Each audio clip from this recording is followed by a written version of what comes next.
How's everybody doing? Alrighty then, so I don't understand this. Black Ops Cold War cost $700 million to make. I'm like, what the hell is Activision doing over there? Sony has a contract to keep Call of Duty on PS5 and presumably PS6 for the next 10 years following Microsoft's acquisition, okay man? GameFile discovered a court filing which includes a quote from Patrick Kelly, the current head of creative on the Call of Duty franchise, where he confirmed 2020's Black Ops Cold War cost $700 million to make. I'm like, how? How does a Call of Duty game cost $700 million to make? What the hell are they doing over there? What's particularly crazy is that 2024 release Black Ops 6 will have potentially topped $1 billion when you account for inflation and general uptick in the cost since the pandemic. My god, what are they... How the hell are these budgets out of control? I was even curious, okay, and I was looking. The Red Dead Redemption 2. Basically the most detailed open world game ever made, in my opinion.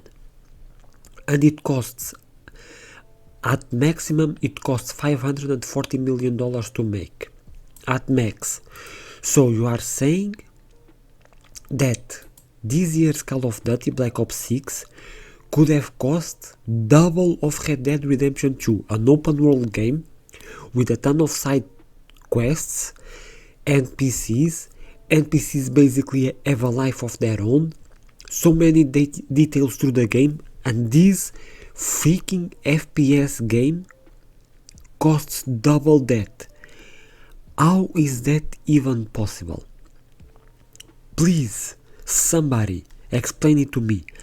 How is it possible that it's not single player, it has multiplayer, but a Call of Duty game in 2020 that cost $700 million to make, and this year could have potentially passed the $1 billion to make. This is why in the microtransactions they are so aggressive with it. Because, my god, these budgets are out of control. I was even looking, and I can search right here, Spider-Man PS5 budget. $300 million, another open world game with great detail, great graphics, great gameplay, and this cost more than double. I'm like, my god, how is this even possible? I don't even have words for this stupidity. It's a Call of Duty game. It's only Call of Duty game. How the hell are they spending so much money in a freaking Call of Duty game? I don't understand. I really don't. They make so much money and then they are spending, I guess they are spending it on the development of the game, but it doesn't show. Is it me? Is it just me? Or the games itself doesn't show the money they are putting into it? I might be wrong here and people might disagree, but I don't see $7 million budget in Cold War. I don't see $1 billion budget on Black Ops 6.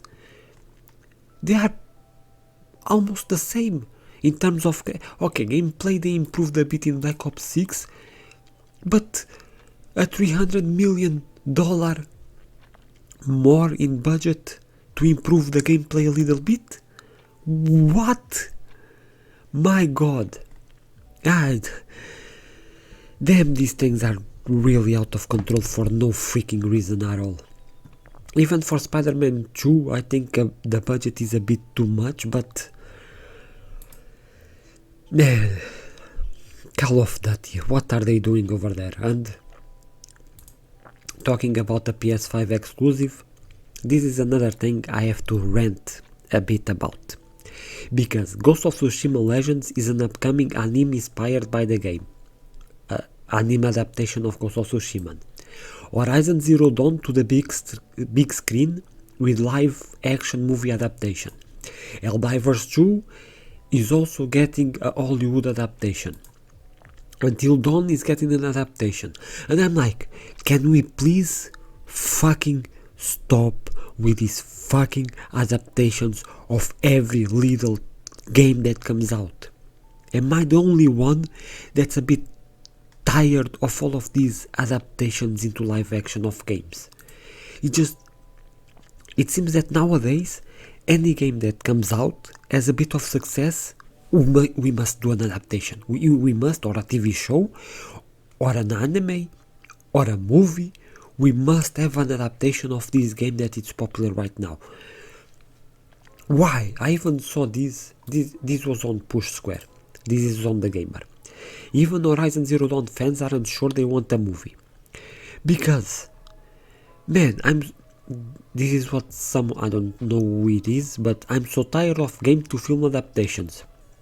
A movie set in Horizon's world, sure, but if it's the same story as the game, what's the point? For me it's like, what's the point in adaptation at all? If it's the same story as the game, I will simply play the game. If it's a different story, why make a different story? Just make another game. Why? Am I crazy about that? And then I scroll down right here. Alongside those already released, Sony has a bunch of adaptations in the works. These include Ghost of Tsushima movie, Gravity Rush movie, Uncharted movie sequel, God of War TV show, Last of Us Season 2 releasing in April, and it's like, I know there's a Days Gone, also they are talking about a Days Gone TV show, and it's like, okay, you don't release a Days Gone sequel, but it's okay to release a Days Gone TV show. How does that make any sense? And it's right here, with another echoing similar sentiments. The problem is that the big reveal in Horizon Zero Dawn isn't going to be as effective after only 45 to 60 minutes. And yes, in my opinion, a 2-hour movie is not enough time to do the story justice. I think a series is still a way to go, but this is the thing. It's right here. We already have long cinematic cutscenes in the game that serve this purpose. What's the point of telling the same story the same way? That's my point. They already have such detailed cutscenes in the games, at least PlayStation games. They are famous for that. They have so detailed cutscenes and long cutscenes to explain the story of the game. Why is a movie or a TV show needed? Please, I might be in the minority here, and if I'm wrong, I'm wrong. I don't have a problem with that. My brother doesn't have a problem with all of these adaptations, but I'm just so tired of all of these game adaptations into live action. It's like over and over. Like, what happened to the times where movies were movies and games were games, and people that enjoyed one and the others enjoyed the other? What's wrong with that? Why? I really don't understand this mentality that many studios and companies have nowadays, that we have to appeal to everybody, we have to do a thing for everybody, and I think that's the most BS thing something can do. Look at, for example, From Software. They have their games. They are famous for their games. They are not changing their style of games just to try to appeal to a new audience, because if their games are good, a new audience will come over time. Just like the Souls-like games, at the beginning they were not that popular, and over time they built their fan base and grew their fan base. Even so that Elden Ring is the most popular game they ever released. So this mentality that, man, I don't know, I'm just a bit tired and sick of these adaptations, because if it's the same, as I've said, if it's the same story as the game, what's the point? I will just play the game. At least I can play the freaking thing and enjoy it my way. And if it's a different story, it's also the point. Why not make a new game just to do a new story? Why do a TV show? Man, I don't know. I find all of this so stupid, but I might be wrong. People might want live action adaptations. The Last of Us adaptations, people seem to like it, and man, I didn't watch it. I will not say if it's good or bad. I didn't watch it because, man, if I want to see the story of Last of Us, I will play the game. I don't need to go watch a TV show of that. But that's just my opinion in that time. And well, let me know down below what you think of the Call of Duty budget of 700 million for Cold War and almost or over a billion for Black Ops 6. Let me know if you are excited for all of these adaptations and if I'm wrong in getting sick of all of these adaptations. I hope you guys enjoyed the video anyway. Thank you for watching, and I'll see you next time.